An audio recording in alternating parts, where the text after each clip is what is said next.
Ieri si è tenuta una commissione consiliare da cui, a quanto afferma il consigliere Stecco, Movimento 5 Stelle, si è capito che l'amministrazione non ha ancora una soluzione sui problemi di Chioggia Ortomercato del Veneto.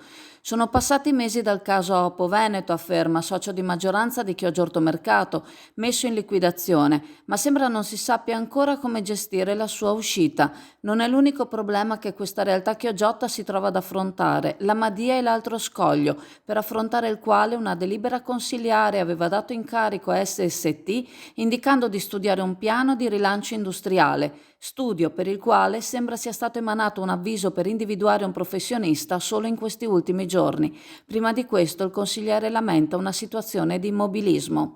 Solo ora si è appreso che tra Chioggia Ortomercato del Veneto e il sindaco a febbraio dello scorso anno c'era stato un accordo per preparare un master plan sull'azienda. Contro questo accordo, preso con il sindaco, sembra sia intervenuta la stessa SST, socio di Ortomercato, ancora nel novembre scorso.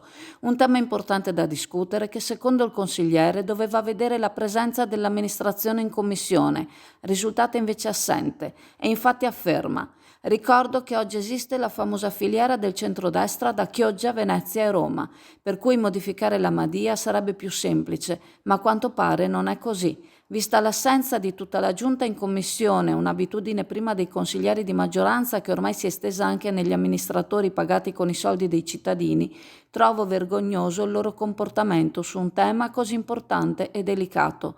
In questi 2 anni, conclude il consigliere, non si sono portati a termine fatti concreti e lo dimostra il silenzio politico avuto ieri durante la commissione, perché nemmeno i consiglieri di maggioranza hanno saputo dare delle risposte alle nostre domande.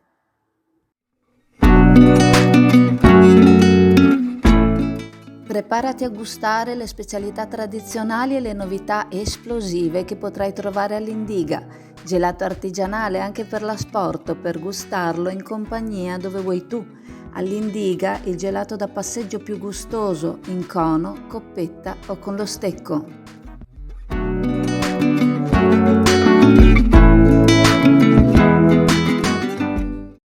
Granchi blu, se si pensa che l'emergenza sia finita siamo fuori strada completamente.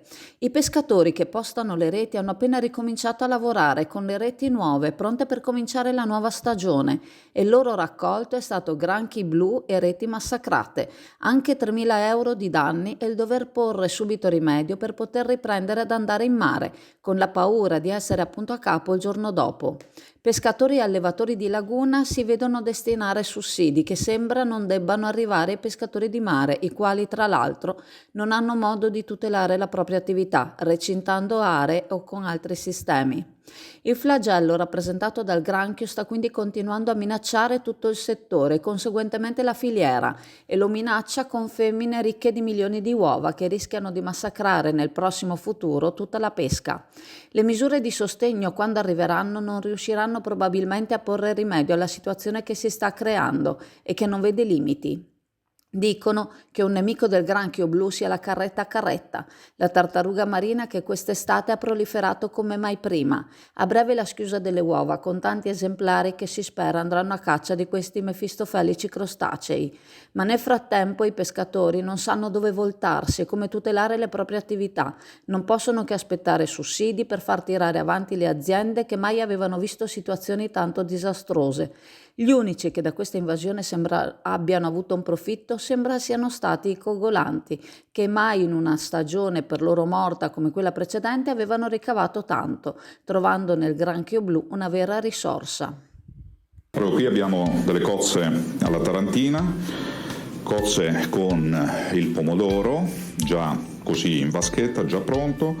Sono state messe dei crostini, che è un tipico piatto italiano, e del prezzemolo che dà un senso di freschezza e per il periodo estivo è un ottimo antipasto. Questa mattina sulla fondamenta del canale Lombardo Interno c'è stato un episodio che inizialmente aveva anche dato molta preoccupazione, perché in quanto il proprietario di un garage, un signore che è appassionato di pesca e bricolage, si tiene tutta la sua attrezzatura con estrema cura, e entrando nel garage si è trovato con i locali allagati. Siccome era a conoscenza che nel piano di sopra c'è una signora centenaria, ha provato a contattarla, ma la signora, come fanno tanti anziani, non rispondeva a nessuno ed era chiusa all'interno. La preoccupazione era che la signora si fosse sentita male, quindi il proprietario ha chiamato l'intervento dei vigili del fuoco, i quali una volta sul posto non hanno potuto far altro che constatare che la signora era sola ed era anche in buone condizioni. La signora infatti era semplicemente andata a letto e aveva dimenticato il rubinetto del lavandino aperto. Poi è intervenuta anche la polizia locale che ha svolto le proprie verifiche. Vogliamo precisare che la signora non era abbandonata, anzi i nipoti le danno assistenza, probabilmente però serve un'assistenza continua e non sempre è facile per le famiglie poter gestire situazioni come questa, sia da un punto di vista economico che da un punto di vista di possibilità fisiche. La situazione è stata comunque segnalata dalla polizia locale agli uffici del comune di Chioggia.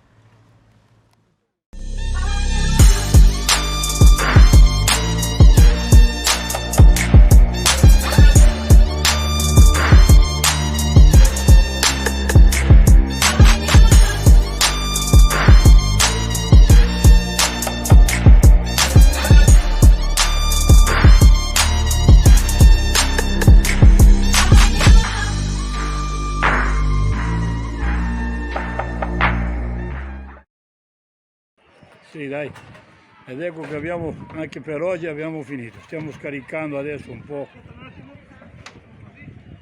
po' di cose.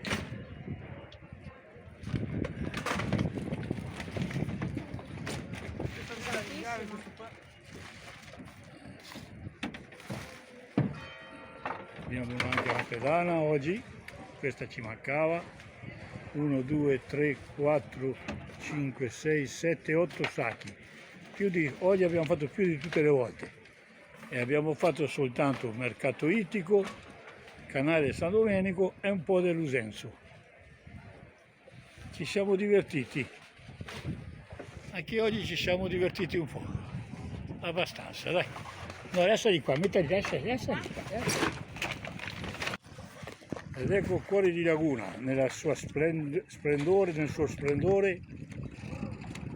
che sta facendo più del suo dovere, essendo piccola così.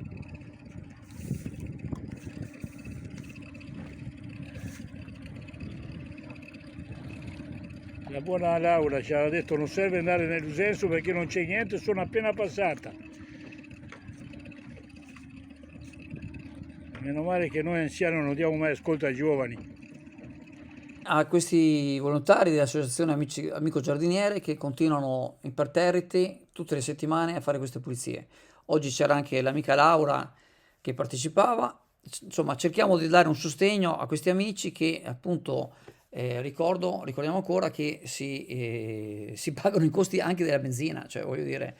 Quindi come al solito nel video e nel testo troverete allegato l'IBAN dell'associazione Amico Giardiniere e vi invitiamo a fare qualche piccola donazione in modo che almeno, diciamo, la benzina sia pagata. Ciao a tutti e buona giornata.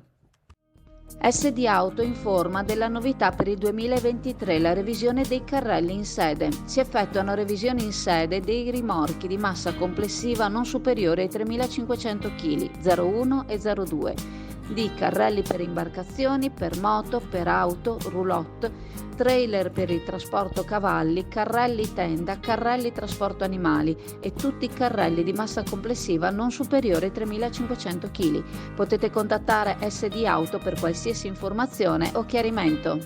Ciao Chioggia Azzurra, sono passati quasi 65 anni, era il 29 dicembre del 1959, quando il geniale Richard Feynman tenne la sua celebre conferenza al Caltech There is plenty of room in the bottom.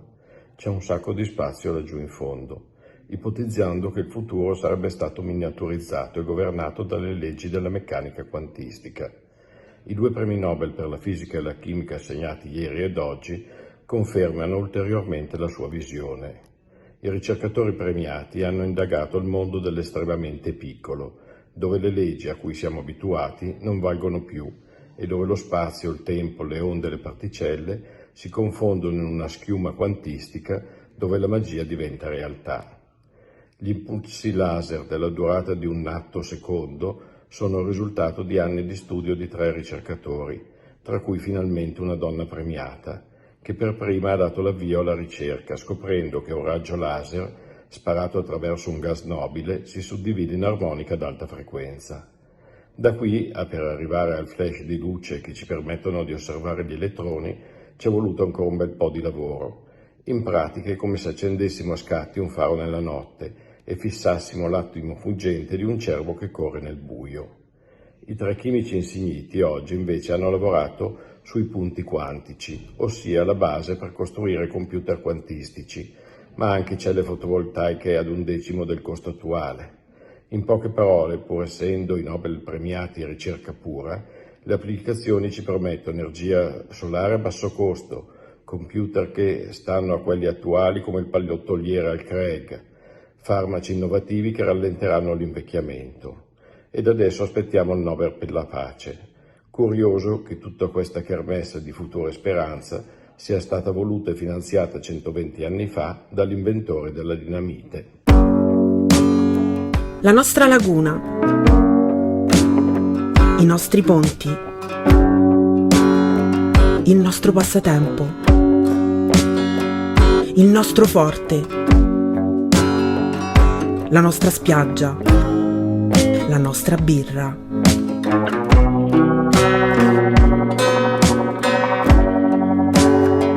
Obiettivo Birra, la birra nata a Chioggia e prodotta in Italia.